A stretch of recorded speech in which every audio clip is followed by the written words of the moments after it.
माझी बायको अनुजा देशमुख मिसिंग आहे. आमच्यात वाद झाला की ती अशी जाते निघून. पण मदर्स डे आहे next week. Mrs Anuja Deshmukh सापडल्या. ही माझी बायको नाहीये सर. माझी अनुजा नाहीये. नवरा बायकोच्यात भांडणं टोकाला जातात मान्य आहे. फ्रॉड आहे ही बाई. हिनीच मॅनिप्युलेट केलंय हे सगळं. ह्या बाईला ओळखतेस तू? ताई,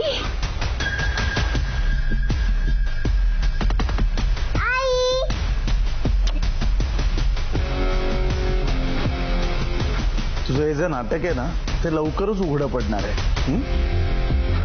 मिस्टर राघव, तुम्हाला अँगर इश्यूज आणि मेमरी लॉसचा प्रॉब्लेम झालाय. Schizophrenia. He is losing his mind. Mister Raghav, तुम्ही एक हुशार लॉयर आहात. मी डीएनए टेस्ट करायला तयार आहे. सायको अनालिसिस टेस्ट करून घेशील? Get out of my house. Raghav, Leave. Raghav. तुम्हा दोघांचं टॉप सिक्रेट?